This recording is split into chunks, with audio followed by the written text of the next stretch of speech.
안녕하세요. 생각의 차이학원에서 영어 과목을 담당하고 있는 영어 강사 윤대영입니다. 반갑습니다. 자, 오늘은 내년이죠. 2025년에 고2가 되는 학생들 그리고 학부모님들께서 조금 막막해 하시거나 조금 불안해 하시는 공통적인 고민거리 3가지를 한번 같이 얘기를 나눠보겠습니다. 자, 첫 번째 질문부터 볼까요? 학부모님 고민거리죠.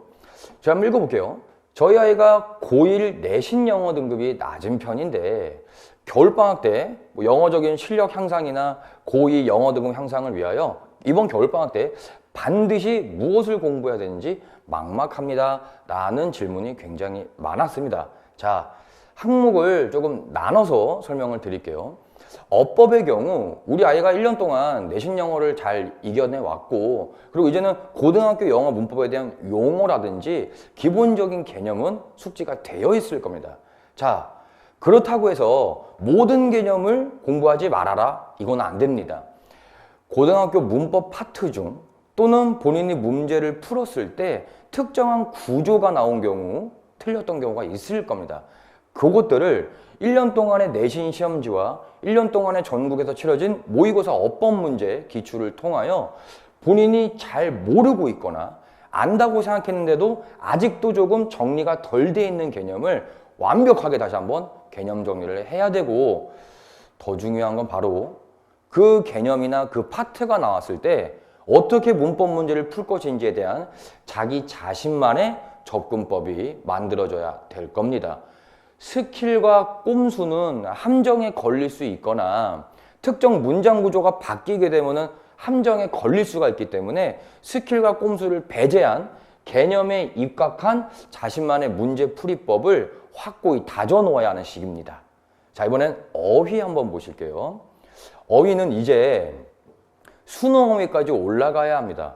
왜냐하면 여러분이 고1 1년 내내 중간중간에 모의고사형 공부, 수능형 공부를 한다고는 했지만 1년 내내 내신 공부에 매진했었죠. 그러니까 수능형 사고와 수능형 영어 공부를 한 적이 없었다고요. 했다 할지라도 여름방학이었죠. 여름방학은 너무 짧았을 겁니다. 자, 그래서 어휘 같은 경우는 수능 어휘, 즉 고3 어휘까지 이번 겨울방학 때 최소 3회독 정도는 해주시는 걸 권장드립니다. 자, 그리고 너무 어려운 단어, 정말 고난이도 단어도 중요한데 생각보다 기본적인 단어의 뜻을 잘 모르는 경우가 있더라고요. 그러니까 단어장을 펼쳤을 때 기본적인 단어, 예를 들면 preserve, persevere라는 단어, 스펠링이 비슷한데 뜻이 완전 다르거든요. 근데 이런 것들이 기본 어휘입니다. 이런 것들 다시 한번 다 잡아 주시기 바랍니다. 이번엔 문장 공부 한번 보실게요. 문장은 당연히 해석 연습을 하는 겁니다. 선생님, 저는 문장 구조 분석하는 걸 해보고 싶은데요. 문장 구조 분석은 어법입니다. 혼동하시면 안 됩니다. 문장은 해석하는 연습에 집중을 해 주시되 그 문장이 우리말로 결국에 어떤 의미인지 그 문장을 유연하게 이해하는 연습을 해보셔야 합니다. 그래야 긴 문장을 마주해도 우리말로 요약이 가능해지거든요. 자, 지문 독해도 하셔야죠. 자, 보실게요 한번. 당연히 지문은 맥락 파악에 집중해 주셔야 합니다. 지문 속에 나와 있는 표현은 다르지만 같은 의미, 또 반대 의미, 즉 각 문장의 흐름과 각 같은 의미의 것들이 어디에 포진되어 있는지를 분석해 나가는 연습을 하신다라고 생각하시면 되고, 지문 속에 들어가 있는 정보를 인식하고 정보를 발췌하는 연습을 반드시 해주셔야 합니다. 자, 저희가 여기까지만 보면은 선생님, 저는 지문 공부 고1 때도 이렇게 했었고 내신 공부 때도 이렇게 했던 것 같은데요. 여기에 반드시 하나 추가해야 되는 수능형 공부는 바로 지문 속에 있는 논리 구조를 파악하는 겁니다. 통념 반박이라든지 인과 구조라든지 조건 결과라든지 이런 식으로 논리 구조까지 잡아내는 연습을 반드시 하셔야 수능형 공부가 이루어지는 겁니다. 자, 제가 여기서 2023년에 수능이 한 번 개편됐죠. 근데 여러분 대부분 수학 과목에 대한 개편 사항에 많이 집중돼 있어요. 킬러 문항을 배제하겠다. 들어보셨죠? 근데 영어도 개편된 사항이 있었습니다. 자, 어휘의 경우 바로 다이어입니다. 여기서 다이어가 무슨 뜻이냐면은 기초적이고 기본적인 단어, 우리 모두가 잘 아는 단어인데 뜻이 여러 가지인 경우가 있거든요. 그러니까 이번 겨울방학 때 본인이 어떤 어휘집을 외우는데 너무나 잘 알고 쉬운 단어예요. 근데 그 단어가 이런 뜻이 있었나 싶은 것들은 외워주세요. 물론 시험장에 가서 맥락상 그 어휘의 단어를 추론할 수 있는데 실제로 시험장에 가보잖아요. 그런 단어를 마주했는데 너무나 쉽고 잘하는 단어를 마주했는데 의미가 이상해요. 해석을 해보니까 내가 알던 뜻이 아니에요. 수험생 입장에서 굉장히 당황하고 큰 불안감으로 찾아옵니다. 물론 이런 단어가 몇 개다, 어떤 어휘집에 있다 이렇게 지정은 못하겠지만 여러분이 어떤 단어를 외우든지 간에 다시 한번 말씀드릴게요. 내가 너무나 잘 아는 단어였어요.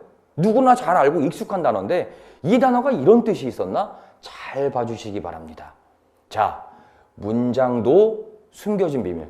바로 문장 내에서도 정보를 끄집어낼 수 있어야 합니다.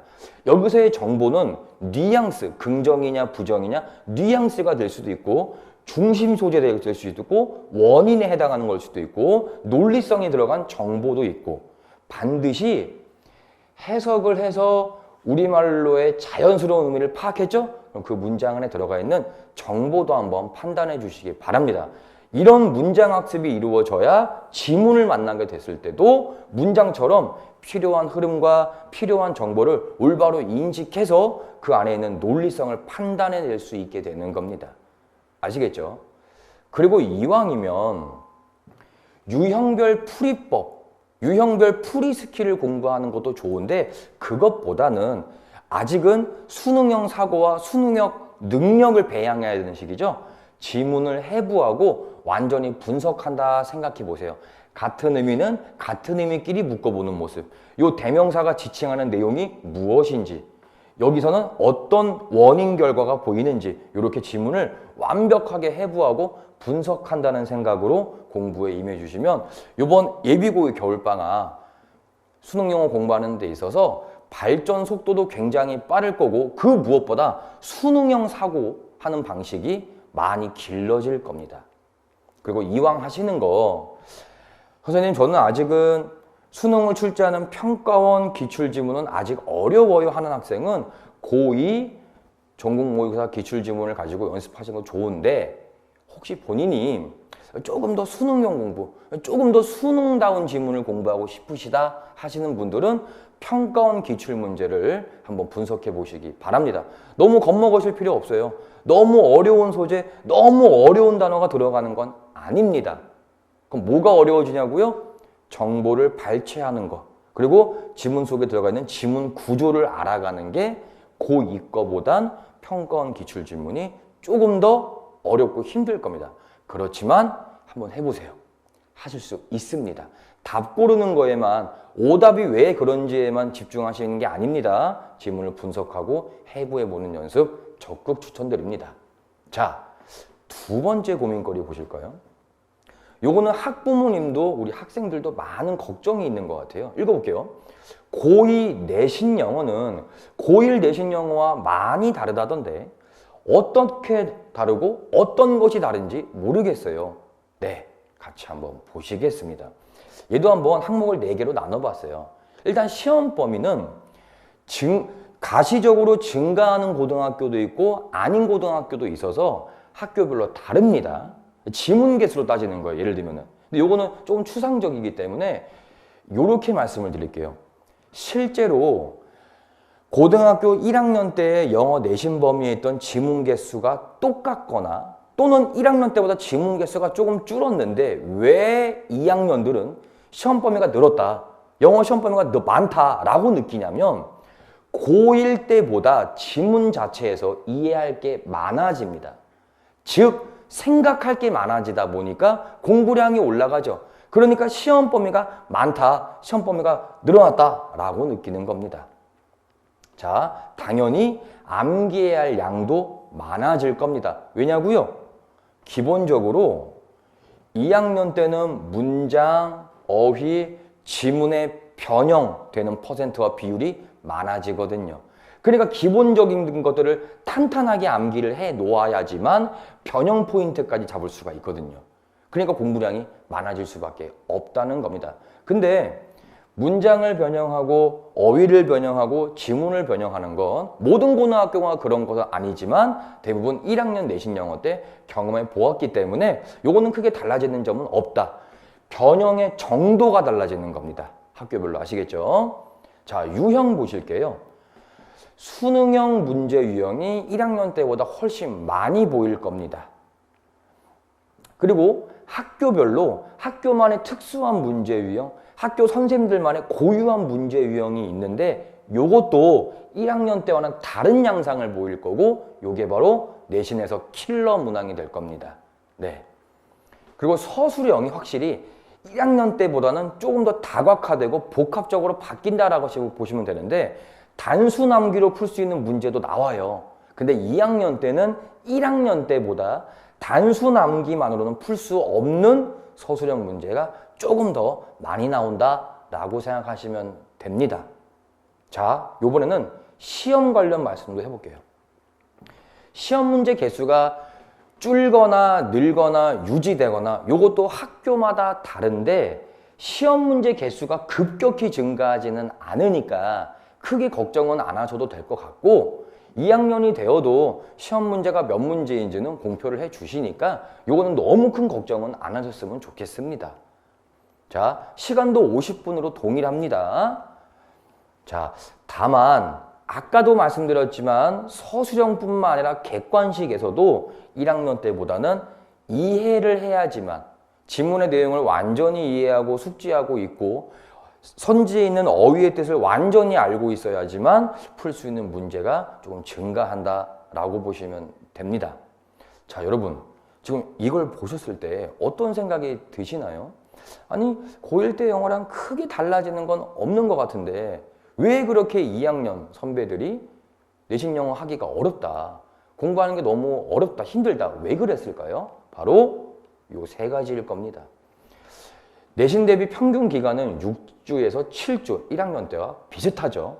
근데 2학년에 올라가게 되면 사회 과목과 과학 과목의 범위가 늘어나고 공부의 난이도와 개념의 난이도가 조금 올라가다 보니까 1학년 때보다 사회과학 과목 공부의 량이 증가할 수밖에 없죠.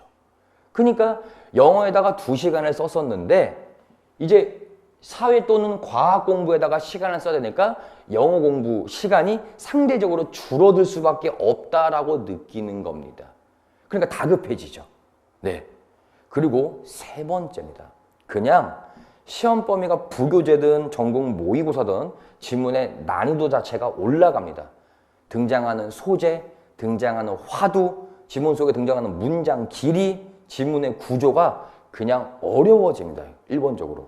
그리고 지문의 복합성이 증가한다. 이 복합성은 뭐냐면요. 문장 간의 연결관계, 문장 간의 논리구조, 지문 전체의 내용을 휘감고 있는 논리성이 조금 어려워진다라고 보시면 됩니다. 그래서 2학년들이 똑같이 내신 영어를 공부하는데 1학년 때보다 좀 더 힘들고 어렵다라고 느끼는 겁니다. 자, 제가 아까 수능형 문제라 그랬죠? 수능형 문제는 어법을 포함한 이렇게 4가지, 8가지 유형이다라고 보시면 됩니다. 위에 거가 어렵고 밑에 거가 쉽고, 또는 반대로 밑에 거가 쉽고 위에 거가 어렵다? 그거는 모릅니다. 아시겠죠? 그건 몰라요. 다만 이런 8개 문항, 이런 유형의 수능형 문제 유형은 증가한다는 점. 자, 바로 요 8개가 2학년 내신 영어 시험 문제에서 킬러 문항이라고 불리는 것들인데요. 지문의 소재와 내용이 비슷한 다른 지문을 가져오거나 지문의 원문을 연계해서 내는 연계형 문제, 또는 내용과 소재가 연계가 되지는 않은데 그냥 외부 지문을 넣는 고등학교도 있습니다. 요거 2개의 난이도가 1학년 때보다 많이 증가해요, 생각보다. 그래서 요 2 문항이 변별력을 확보하는 문제 유형이며 요 2 문제와 서술형에서 얼마나의 관점을 당하느냐. 바꿔서 말씀드릴까요? 그 조금 어려운 서술형 문제와 연계형 문제, 외부 지문을 얼마나 잘 맞추느냐에 따라서 1등급이냐, 2등급이냐, 상등급이냐가 갈라질 겁니다. 자, 이번엔 마지막 세 번째 고민거리 보실게요. 학부모님 고민이시죠? 저희 아이가 내신을 포기하고 수능에 집중한다는데, 우리 학생분들이 많이 쓰는 표현으로 정시 파이터죠. 그쵸? 자, 아무튼 근데 수능 영어가 얼마나 어렵고 수능 영어 1등급 확보가 얼마나 힘든지 현실적인 측면을 알고 싶어요. 아마도 요 고민이 있으신 학부모님은 우리 아이가 2학년 때까지는 꼭 내신을 챙겼으면 좋겠는데, 아이가 1학년 내신 등급을 보더니 너무 섣불리 내신을 포기한다고 하고, 그리고 들어보시기에 수능 영어가 어려운데 너무 아이가 섣불리 정시 파이터로 전향하는 것이 아닌가, 약간의 불안과 걱정이 보입니다. 자, 이렇게 말씀을 드려볼게요. 2024년 고2 10월 전국 모의고사의 1등급 비율은 2.3%였습니다. 여러분, 모의고사와 수능에서 영어 과목만 유일하게 무슨 평가죠? 절대평가죠. 실제로 절대평가를 처음에 시행했을 때 1등급 아이들의 비율을 7%에서 8% 목표로 잡았는데, 보세요. 2.3%밖에 안 나왔고, 고등학교 2학년들이 보는 교육청 모의고사에는 누가 응시를 안 하죠? N수생이 응시를 하지 않습니다. N수생들이 상위권을 많이 가져가는 성향을 보이고 있거든요. 근데 그냥 고등학교 2학년 학생들끼리만 봤는데, 심지어 상대평가도 아니잖아요. 영어는 2.3%밖에 안 나왔습니다. 모의고사 난이도가 올라가게 되면 1등급 비율이 확 떨어지죠. 심지어 평가원 고3 시험도 아닌데, 2024학년도 수능 1등급 비율 보실게요. 4.7% 나왔습니다. 절대평가임에도 불구하고. 올해 수능이죠? 6.2% 나왔습니다. 1등급 비율. 그럼 즉 수능이 한번 개편된 이후로 절대평가가 유지되고 있음에도 불구하고 수능 영어의 1등급 비율은 평균 5%다라고 보시면 됩니다. 상대평가일 때 상대평가 자체가 1등급을 4%까지 주거든요. 이게 근데 지금 절대평가죠. 거의 상대평가의 비율과 똑같네요. 왜 그럴까요? 수능 영어 자체가 어렵습니다. 그냥. 더욱이 뉴스에서 많이 보셨을 겁니다. 의대 증원 이슈. 그렇죠? 그래서 N수생 비율. 참고로 N수생들이 상위권을 많이 차지합니다. 무려 N수생 비율이 평균 30%를 차지하고 있습니다. 자, 그럼 요 비율과 요 통계치만 보셨을 때는 이거는 결과적으로 1등급이 4%대밖에 안 나오는구나. 절대평가인데도. 그러니까 수능 영어가 어려운 거는 알겠고 N수생의 비율이 높기 때문에 고3들이 조금 밀린다라고 보시면은, 그럼 도대체 무엇 때문에, 어떤 요소 때문에 이렇게 1등급 받는 게 어렵냐? 자, 같이 보시겠습니다. 1번, 영어 단어의 양적, 질적 확장이 필요합니다. 제가 아까 예비고의 학생이 이번 겨울방학 때 반드시 해야 되는 것 중에 단어 기억나세요? 어떤 단어 조심하라 그랬죠? 우리가 잘 아는 단어. 근데 그 단어에 아는 뜻 말고 낯선 의미가 있다는 점. 얘를 수능 영어에서 많이 출제하고 있고, 심지어 단어 안에 영어적 뉘앙스가 포함됩니다. 제가 대표적인 예시 하나를 말씀드리자면 face란 단어 아시죠? 마주하다. face란 동사는 뒤에 오는 목적어가 부정적 뉘앙스를 가질 때 쓰는 동사입니다. 근데 우리가 영어 단어 외울 때 그냥 마주하다, 직면하다 이렇게만 외웠지 뉘앙스까지는 판단하지 않았죠. 요즘 수능 영어는 그래서 우리가 너무나 기본적으로 잘 알고 있고 익숙한 단어이지만 맥락상 낯선 의미가 들어오고 그 단어의 뉘앙스를 판단할 수 있는지를 시험에서 물어보는 겁니다. 당연히 요걸 알아야 해석이 자연스러워지겠죠. 두 번째 보실게요. 아무래도 문장 길이가 조금은 길겠죠. 근데 제가 아까도 문장 공부할 때 반드시 정보를 발췌하는 연습을 해보시라 그랬죠. 왜요? 수능 영어가 어려워지는 이유가 바로 문장에 있는 정보 처리 능력입니다. 문장 안에 있는 올바른 정보와 가장 중요한 정보를 끄집어낼 수 있고 그거를 지문 속에 녹여서 이해할 수 있는지를 물어본다고요, 수능 영어에서. 그래서 직역이 뭔지 아시죠? 그대로 단어 뜻을 그대로 이해해서 붙이는 겁니다. 근데 그것만으로는 올바른 문장 이해가 안 되기 때문에 무슨 의미인지도 모르겠죠. 그러면 정보가 들어오지 않습니다. 그래서 그 문장의 의미가 무엇인지를 알아가는 의역 두 가지를 섞어서 문장을 공부하셔야 할 겁니다. 자, 3번도 보실까요?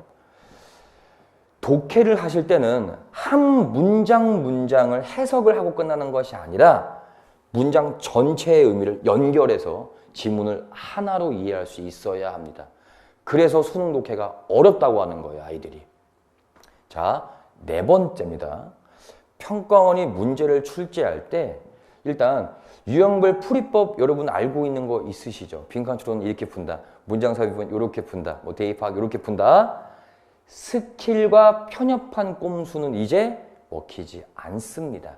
제가 그래서 아까도 이번 예비고의 겨울방학 공부할 때 유형별 스킬 공부와 유형별 풀이법을 공부하기보다는 지문 분석하는 연습을 통하여 사고력과 분석력을 배양하자 그랬죠? 이제 왜 그런지 아시겠나요? 수능 영어가 바뀌었습니다.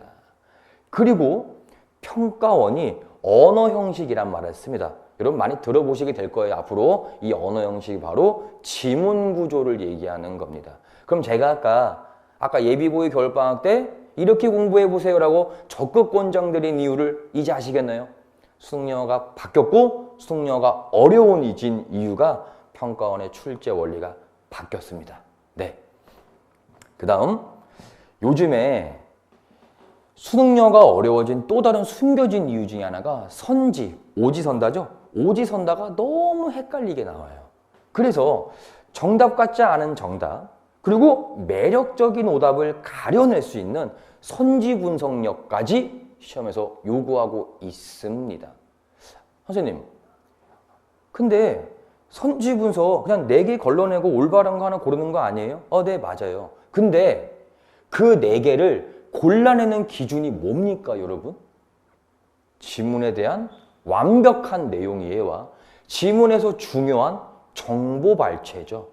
그래서 각 문제 유형이 요구하는 중요한 정보나 특정한 단서가 있겠죠. 그거를 지문에서 찾아냈어야 합니다. 그걸 찾아낼 수 있어야 매력적인 오답도 걸러낼 수 있는 거고 말이 안 되는 선지도 걸러낼 수가 있는 겁니다. 자, 현재 예비고의 학생분들 지금 뭐 사회 공부도 해야 되고 과학 공부도 해야 되고 뭐 수학 공부도 해야 되고 뭐 국어 공부도 해야 되고 뭐 또는 그냥 1년 동안 하지 못했던 전 과목 통틀어 부족했던 수능 공부를 해야 될 건데 이상하게 영어 공부만큼은 조금 뒷전으로 미루거나 그냥 제가 혼자 알아서 할게요. 이런 경향이 많은 것 같습니다. 예비고의 겨울방학 영어 공부는 선택이 아니라 필수입니다. 그래서 이번 예비고일 겨울방학을 본인의 영어적 사고 능력과 수능형 사고력을 길러는 데 있어서 골든타임이라고 생각을 해보시면 공부하는 데 조금 더 힘이 생길 것 같습니다. 자, 어떤 문제를 어떻게 풀지, 어떤 문제를 몇 초 안에 풀지, 이 문장을 어떻게 하면 조금 더 쉽게 이해할지를 고민하기보다는 어떤 정보가 있는지, 이 지문은 왜 첫 문장에서 저런 말을 했고 두 번째 문제에서는 왜 이런 말을 바꿔서 얘기할까? 왜 이 단어가 부정어가 포함되어 있고 왜 이런 문장은 이런 논리성을 가질까? 사고를 성실하게 해보시기 바랍니다. 사고를 하는 과정에 있어서 본인이 잘못 알고 있는 거, 본인이 잘못 이해한 거, 의미 파악을 잘못한 거, 본인이 찾아낸 정보가 문제풀이에 오히려 반대가 되는 단서였고 이런 사고 과정에 수많은 실패와 시행착오가 있을 겁니다. 그렇지만 그 사고 과정 안에 여러분의 성실함이 보인다면 이 과정이 끝난 후 폭발적인 사고력의 증가와 폭발적인 문해력 증가가 여러분을 기다리고 있을 겁니다. 믿어 의심치 않습니다. 자, 예비고 여러분들 이번 겨울방학 파이팅 하시고 그렇다고 너무 영어 공부 부담 가지지는 않았으면 좋겠습니다. 생각하는 연습만 제대로 해주신다면 이번 겨울방학 알차고 보람차게 보낼 수 있을 겁니다. 자, 아무쪼록 1학년 내신 잘 버텨오고 이겨내느라 수고 많았고 이제 내년을 향해 달려갑시다. 감사합니다.